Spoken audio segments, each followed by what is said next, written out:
Napansin na ba natin 'to? May ganito ba mga experience? One is, you are working hard. Tapos, at the same time, hindi naman necessary nag-grow yung pera sa kung saan mo siya nilalagay. Diba? Or nabibeat siya ng inflation or tax. Nangyayari po ba yan? So, you can type one in the chat box kung nangyayari po yan. Number two ay, nakapagpahiram ka ng pera. Tapos, nawala na yung yung tao. Hindi na necessarily bumalik, no? So, nangyari din ba yan? So, yun yung may cost din yun, ano? Yan, can put that one in the chat box kung ito ay relevant sa'yo. And even in the recording, see if that's applicable to you. Number three, meron ka din bang savings? Or napapansin mo ba to? Even with immediate family or friends, merong savings, okay naman ang lifestyle. Pero, pag nagkaroon ng sakit, nada-down the drain po yung pera. Tama ba? Nagkaka-emergency. Ito nga yung mga napapansin natin sa Facebook, di ba, na sacrifice sale ng gamit, ng kondo, ng bahay, or may nakatambad na agad, di ba, na GCash, kasi biglang nagkasakit. Nangyari din po ba? Case. So, see if relevant din yan. Another is, naglo-loan po tayo. Na relevant din ba to? Naglo-loan, pero hindi siya necessarily negosyo or asset, but gastos na pupunta. Relevant din po ba yan? And, merong pinaglalaan ng, ito na. May napaglagyang investment. Okay naman for some time. Kaso biglang, nawala yung platform. Scam pala. Na-experience din po ba natin yan? So, see if these are relevant for you. So, in this conversation, we're gonna talk about ano ba ang saan ba pwedeng maglagay ng pera na safe? At the same time, sa panahon ngayon na lahat binubuwisan na, meron bang way na tax-free yung pera mo? So, sige, explore natin yan today, no?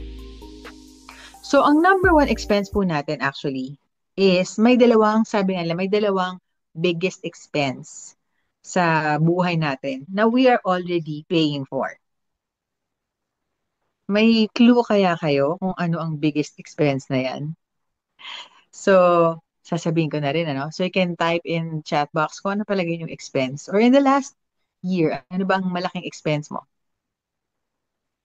So, usually, ayan, bumili ng bahay, or merong biniling gamit. Correct. So, dalawa sa mga biggest expenses, number one is tax. Kasi wala kang kalaban-laban, natatax na. Whether kumain ka, bumili ka ng high-ticket item, meron tax. Or, ito nga pag-uusapan natin yung pera natin, natataxan na pala. And number two is ignorance. Diba? Ignorance. Hindi lang natin alam. Sadyang, hindi lang natin alam na meron. And that's why we are learning today. Right? And that's why kami din as in the financial advisory space, ito yung role din po namin to update you, no? So, okay lang po ba before we dive deeper, papakilala ko din sarili ko sa inyo, no? So, I'm glad to see you again dahil yes, for our friends na nag-meet tayo sa UAE, yes, nung nagpunta din kami dyan. So, I'm Rina. I'm a wealth planner by profession for 17 years. And dito sa 17 years na to, and kayo din po, nakaka-relate kayo, nadaanan na natin yung ang daming downs, di ba? Ang mga natatandaan natin, 2008, financial crisis. Yung COVID, 2020, di ba? Pero pag mapapansin mo, dun sa down na yan, may opportunity. Kasi yung mga nagsi-invest ng time na yun, tumas din naman, di ba? 2015. In fact, yung mga nung pandemic din, merong opportunity din doon, no? So, just to share with you, and later on, i-share ko sa inyo. And the reason why, in my heart, gusto ko talaga ikwento sa inyo is because right now, ang nadidiscover ko is, yung mga, especially retirees, no? Ang mga tinutulungan ko po ngayon ay yung mga matagal nang may ipon-ipon sa bangko, or even not sa bank, sa MP2, sa insurance, meron na palang way na umi-income yung pera. So right now, I'd like to hold your hand on this ano yung mga posibleng po pwedeng diskarte po ninyo so that um, you can decide for your financial planning. No? So next slide, please, Sarah. So basically, after 17 years, ngayon is nagde-deliver talaga tayo ng mga cheque. Ang good news is hindi lahat siya insurance claims. These are investment money. And literally, may tinatawag ngayon na income paying funds. So ikikwento ko po siya sa inyo. Go ahead, next slide, Sarah. All right. So the reality is, and the reason why we're talking about this and we're having this meeting is because nung nag-meet po tayo, no, nung mga 2019, 2020, binabantayan ko to 16 trillion ang pera ng mga Pilipino sa bangko. Sabi nila walang pera, it's 16 trillion. But look at this, di ba? This is March 2025. Alam niyo kung magkano na siya? Ang pera, ipon-ipon, hard-earned money ng mga tao. It's 20 trillion. So, tingnan mo nga kung kasama money mo dito. 10 trillion is savings. 4 trillion is savings. So, ito yung mga nakalagay lang dyan sa bangko, di ba? 10 trillion of which is checking account. So, malamang sa negosyo, papaikot, nagbibigay ng cheque, pambayad ng kondo. 6 trillion ay nasa time deposit. So, yun po ang pag-uusapan natin, lalo na very, very relevant. Ngayong July lang to, effective po. No? So, that's why I honor you for taking time to look into this, to understand ano bang meron para makadiskarte ka. Diba? So, savings interest is 0.1%. Kaya na nga, di ba? Hindi na nga sa sobrang kumikita. And real talk, is your money really growing? So, sige, palalimin natin tong conversation. Next slide. So, possibly kayo po pala, you can write in the chat box, saan ba kayo naglalagay ng pera? So, for many, I reviewed your answers also, no? And I want to honor you, yung mga answers ninyo. So, karamihan doon. In fact, I have statistics.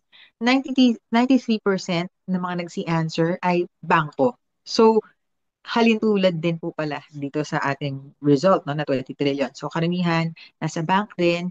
And yes, merong MP2, merong VUL. Yun yung parang major na mga pinaglalagyan. May pa ilan-ilan na UITF, may pa ilan-ilan na crypto. So, ang silent killer is inflation. Okay? So, if you think about it, di ba, isipin mo yung age mo ngayon. Ilang years ka nang nabubuhay sa mundo. Napansin mo na to, right? Ang inflation is, sa Pilipinas, is 3 to 6% yearly. Yung historical average. So, example, meron kang 1 million na inipon-ipon mo, hard-earned money, nasa bangko, earning na 0.5%, naglo-lose na siya talaga ng value because tumataas na yung presyo ng goods. Right? So, ang cost is what you can buy today, you cannot anymore buy next year. Kailangan mo na magdagdag, right, ng amount. Hindi na siya parehong amount. So, money part is money shrinking. Diba? Kasi ang isang malaking i-factor in po natin is inflation. So to be really practical about it, you want to be able to discover a fund that beats inflation, right? Next slide. Ayan. Next slide is, ito po, tax, no? So, itong tax na to, meron pang new, fresh na balita. Lalo na, and this affects karamihan ng Filipinos abroad, given that after nag-work, nakalagay din naman dyan, and retirees din po, especially yung mga nasa time deposit ng more than 5 years. So, ang passive income, okay, 20% o time deposit na ngayon ang miniminos. Dati po, exempted ito. In fact, we have later you'll see a chart nung ano yung before and after na changes, no? So example, 1 million again with 4% interest, yung 40%, and we're talking about, iklaro ko lang din po, hindi buong amount yung natatax ha, yung income. So yung, let's say, 40,000 yung kinita ng iyong money, right? So minus 20%, kukurot na ngayon si government. Before siya ma-release sa'yo, na-minus na po siya. So 8% is 32,000. Anong gusto mong kita? 40,000 o 32,000? sa iyong pera. No? So, final tax on foreign currencies naman ngayon ay increased na from 15% to 20%. Guys, gusto kong ma-capture mo, matandaan natin to kasi in a little while, I'll show you kung ano yung na-enjoy ng mga retirees natin na pinaglalagyan ng foreign currencies din po. No? Kasi ito maliwanag, 15 to 20%. Okay? So, affected si time deposit, affected si foreign currencies po. So, capital gains, ito ay may mga nagbabadyang mag-increase din po. Alright. So, more taxes, anong implication nito? So, the more the taxes, the more na na-erode yung iyong um, pera na ay in your mind, iniisip mo for your older self or ipapamana mo dapat, 'di ba? So smart investing is equivalent to tax efficiency. When I made this talk, ang gusto talaga nating mahagip is how can you be smart with investing? And that's dalawang pillars natin. Beat inflation and be tax efficient. Next. So, before versus now.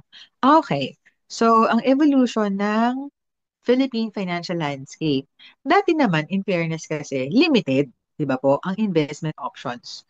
Yung savings, insurance, real estate, limited po, no? Ito yung mga, pag may pera, ang mindset is bibili ng real estate. Tama po ba? And until ngayon, nanonotice natin, parang automatic doon na pupunta. However, nung panahon ng pandemic, medyo na problema, no? Kasi asset rich ka, pero gusto mo syempre yung liquidity part, no?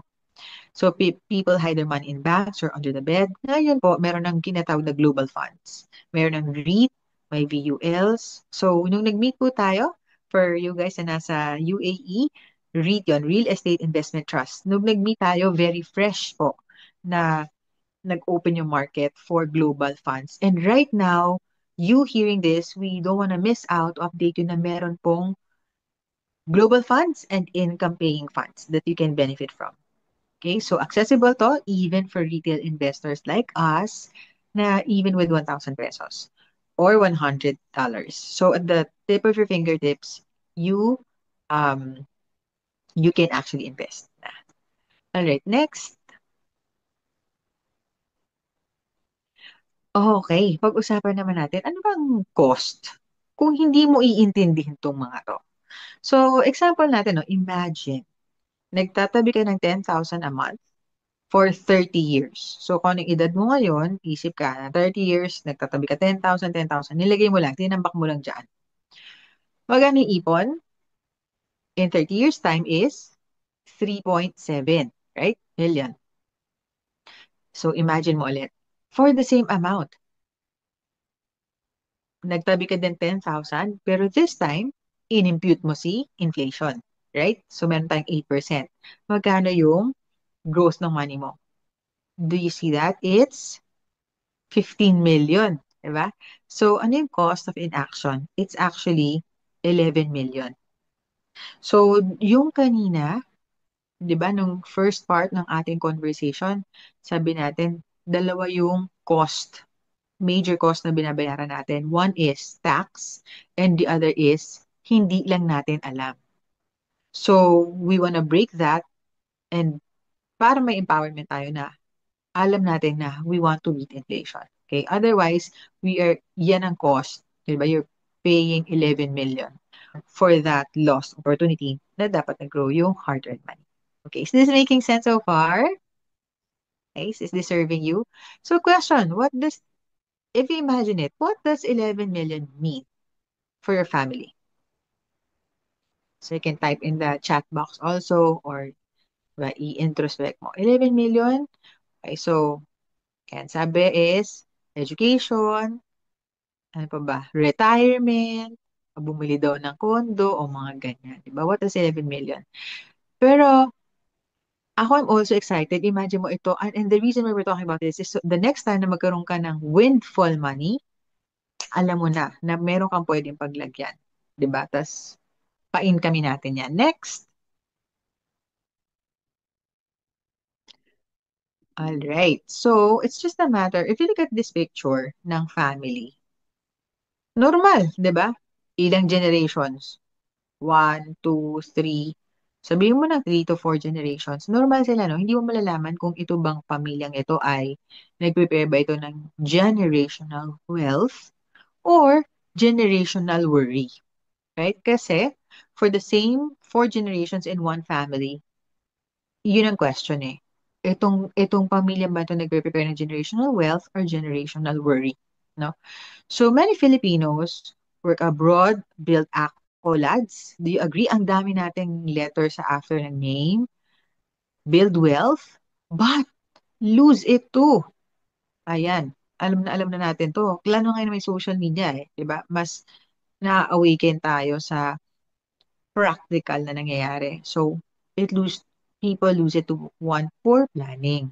So, ang nangyayari, if you think about it, every generation starts from scratch. And the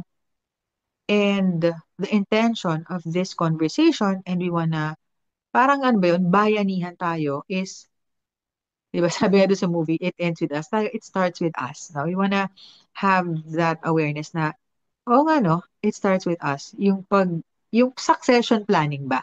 Right? Kasi what we have been observing over the ilang generations, kaunti lang, no, ng mga pamilya sa Pilipinas yung merong planning. Else, you start from scratch, 'di ba? Mag-aral ka, pagtapos mo mag-aral, you find a good job whether here or abroad, start from scratch. Tapos nag-build yung mga anak. Tapos ano nangyayari po? Pag tumanda din, pag nagkasakit, naubos na naman yung pera, 'di ba? Parang ganun yung nangyayari yung so far, no? So we want to have that awareness. And with all love and respect to our previous generations, in fairness kasi wala pa naman ng ganitong mga offer, no, ng mga pag-uusapan po natin or yung mga pinag-uusapan natin ngayon. Right? So walang investment discipline po, and honestly also, ang Pilipinas ay consumer spending country. 'Di ba? Hindi tayo katulad ng Japan na parang 25% nakakabilib, no? Singapore, Japan, ano sila, hindi sila 5-10% ang ipon, 25%, 50% of their income, tinatabi talaga. No? Tayo, ang Pilipinas, consumer spending. So, mataas pa ang taxes on estate. Pero alam mo ba, ito nga, sasabihin ko nga, actually, pag lumantad yung mukha ko sa social media, I will not be that financial planner who will tell you na huwag kang gumastos. Kasi, kung gusto mong gumastos, ba't naman hindi? Pero I will be the financial planner na excited ba na ang panggagastos po natin ay kita ng pera. Okay ba sa inyo yun? Di ba yung nakaka-proud, no? Na yung panggagastos mo ay kita ng money. So, just to paint the picture, no? Ikikwento ko na sa inyo. This is a little win for me. Ito pong mata ko, itong right na mata ko, 3 times na tong na-LASIK. Diba? Ang LASIK surgery right now, or nung time na, every time nagpapalasik ako is 50,000. Do you know na hindi po ito, ang tawag nito, active income. So, it's just nice to have that sense of, ang pinambayad ko nung nagpalisik ako, nung huli kong palisik na to, kasi 3 beses na to nalisik, is kita siya ng pera. Kita siya ng isang investment. Ganon. So, parang ang sarap siguro ng gano'n. Yun ang gusto kong ma-paint na picture for us na mga, 'di ba, mga bagong generation ngayon. Kasi may ganito ng funds eh na hindi gano'n katagal na kailangan mong pakitain yung pera mo, 'di ba? Show me the money ang pag-uusapan natin ito. Alright, next. Alright, next slide. Ayan. So, next slide po. So, ano ba ang difference, palagay nyo, ng wealthy at saka ng broke? Sige nga, anong idea mo ng wealthy at broke? Na naisip niyo na din ba ano bang difference niyan? So, iba, 'di ba, ano ba tayo to? Wealthy ay, ang dami mga iba-ibang sagot, no? So, sige, sagutin po natin yan. Anong difference? And when I had this idea, sabi ko, cultural to sa ating mga Pilipino. Next, may cultural impact, no? So, yan. So, if you look at it, it's the wealthy invest in what? Income generating assets. Yan ang malaking difference. Pag may money, pareho din lang naman sila. Sabihin mo ng parehong 1,000 or sabihin mo lang parehong 10,000. Ang, ang ano, di ba, starting point. Yung wealthy, nag-invest siya sa 10,000 na umi-income. So, the next time, yung 10,000 niya ay 11,000 na. Right? Ang broke, the only income generating asset ay sila. Pag dumating yung 10,000, nagastos na din. Ano? So, kailangan lang ulit mag-generate. Kailangan ulit mag-work. Kaya nga active income. So, ngayon, ang pinag-uusapan natin is how we can also have that sense of shift. Diba? Little wins tayo. Next. So, ito pa, assets pay the wealthy. Asset, no? Yung, again, dun sa scenario ng 10,000 mo, yung next mo pang Shopee o pang Lazada, pang Grab, yun na 1,000 is kita ng 10,000, right? Now, this one, na may 10,000 na nawala na, yung effort niya, kailangan niya mag-effort ulit para ma-pay siya. Right? Yun yung difference. Effort pays the broke. Diba? And with all love and respect to our country, yung culture natin, yung culture scape, di ba tinatawag, ay, ang tawag nito, we are very, ano yun, consumer driven. Kaso yung pang-consume natin, hindi nga lang siya active income eh. Kaya yung iba pa ay utang. Di ba natutunan natin to nung mga bata pa tayo? Ano ba yan? Di ba manyana habit? Ano pa ba yan? Ningas kugon. Ano pa ba yun? Isang culture natin is yung ibang pepiesta ay ipinakihiram. Right? Yung mga ganun. Ano ba tawag doon? So, parang elementary pa lang tayo, natutunan na natin yung ganyan. Na. So, we wanna recreate a new breed of Filipinos with the information that we have now. Next. All right. So, what smart investors do differently? So, una sa lahat, i-protect tayo, 'di ba? Just like when you build a house, do you build from the roof or from the foundation, right?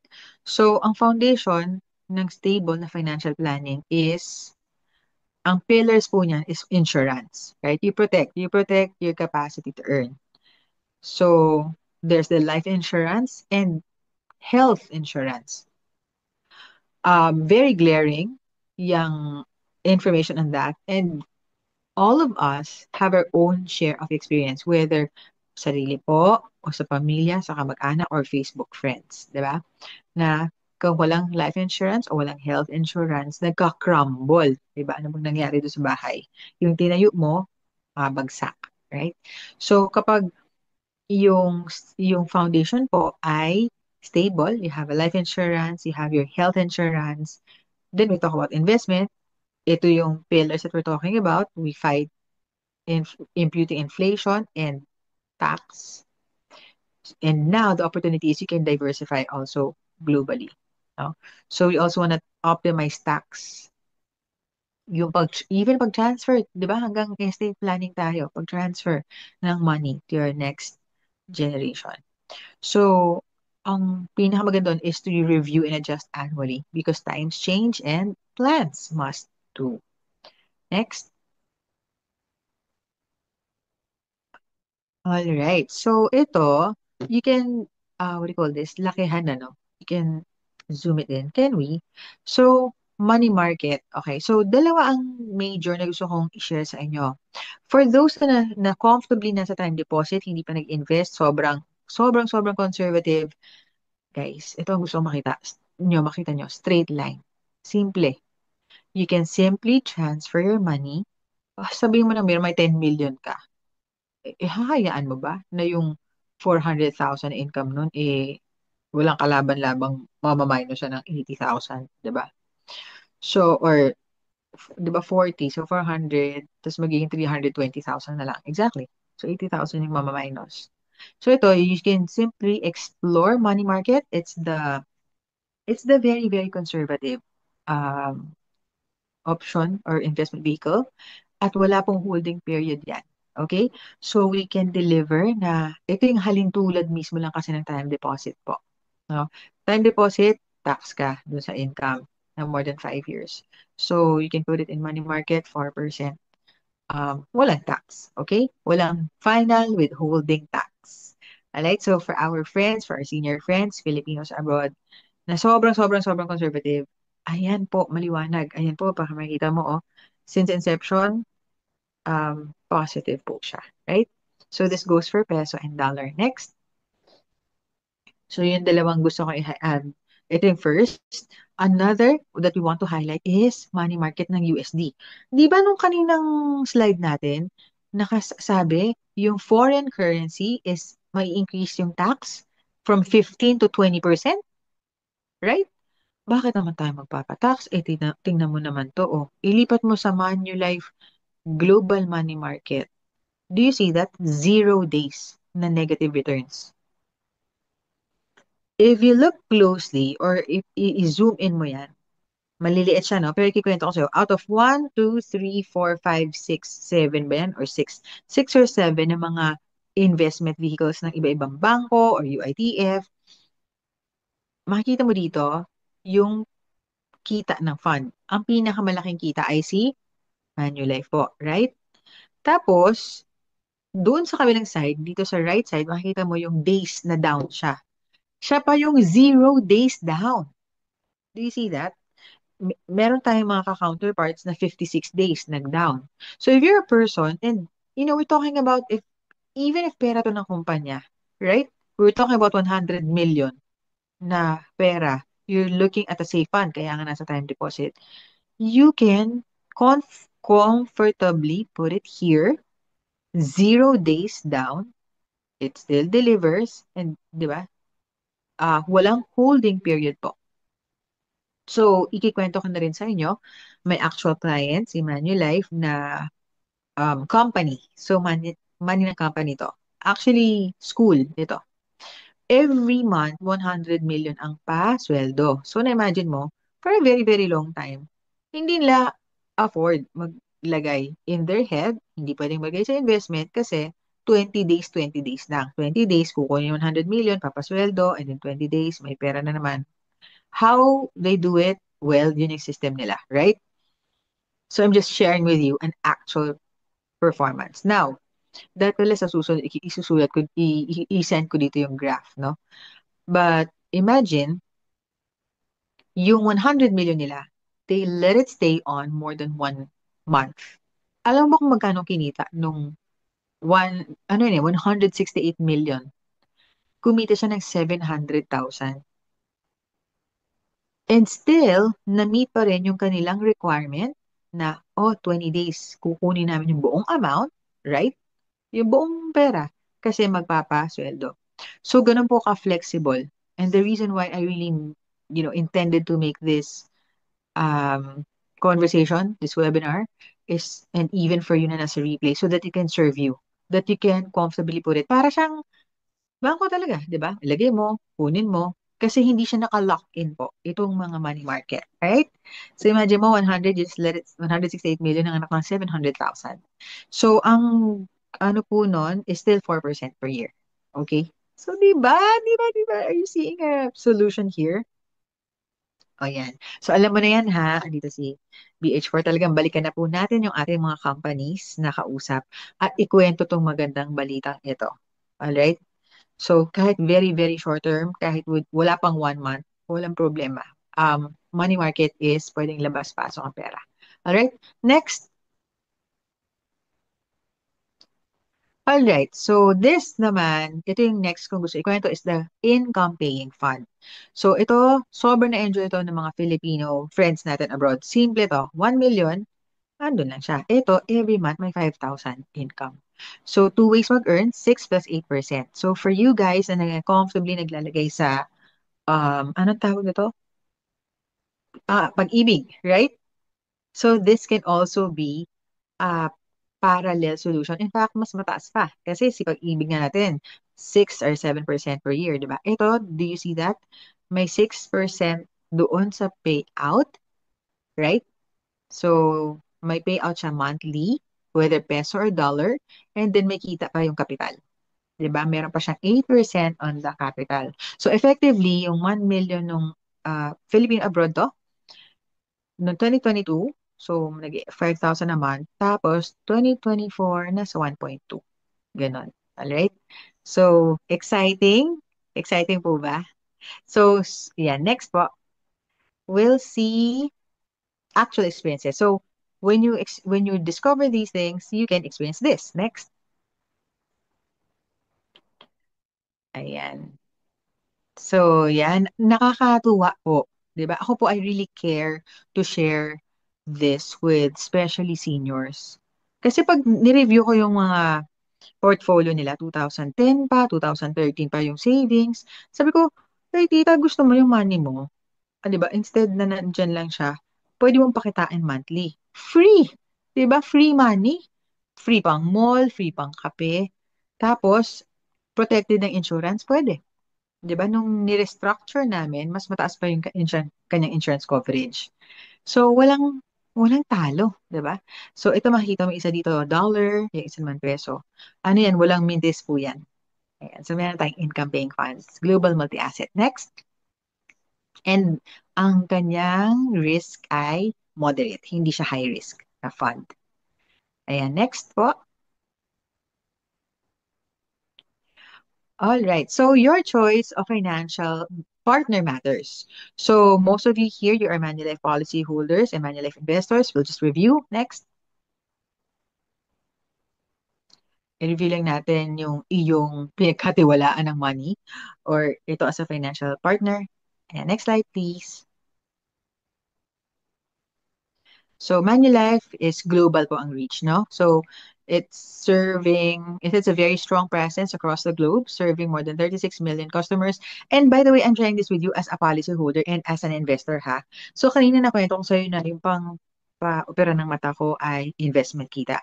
Ikwento ko na rin po sa inyo na yung 2021, panahon ng pandemic, no? One of my investments nung ako ay, imagine mo, 2006 pa, nag-mature.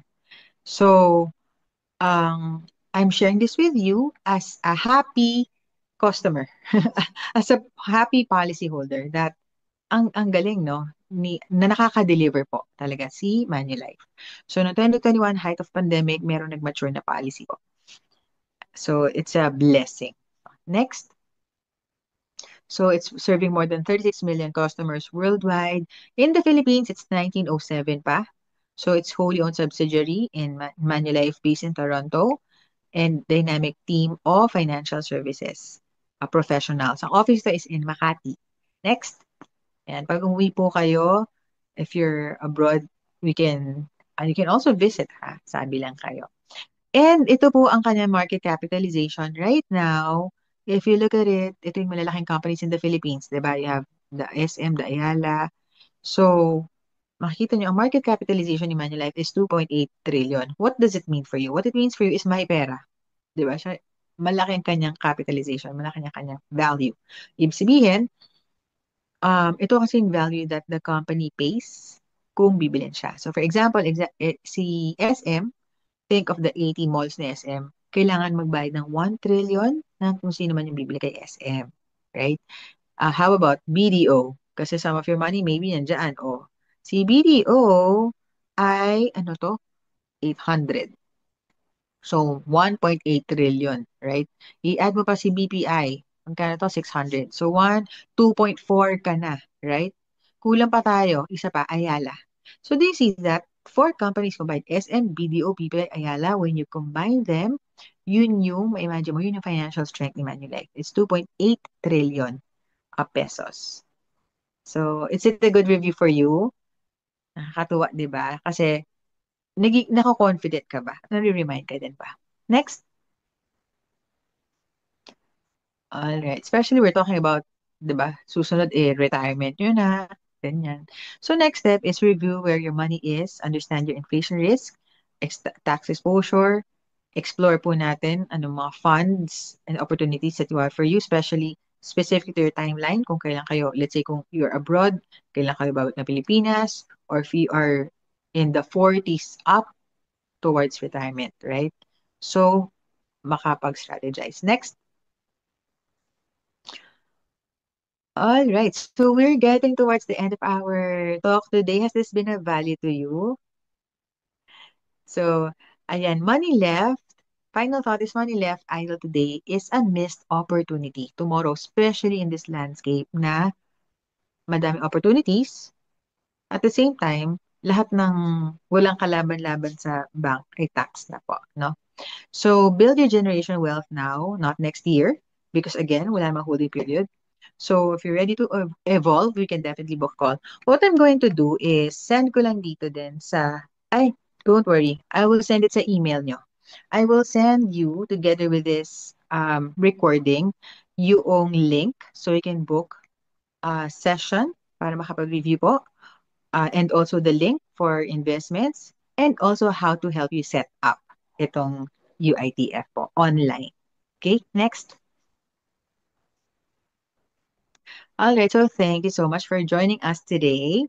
We just discovered how to future-proof your money and build generational wealth. No? So the intention talaga of this conversation is have that awareness at maka-strategize and ano ba, hand-holding to so that we can build more financially prepared Philippines. So this is Rina, your personal evolution coach and 17-year wealth planner. So I'll see you in our one-on-ones.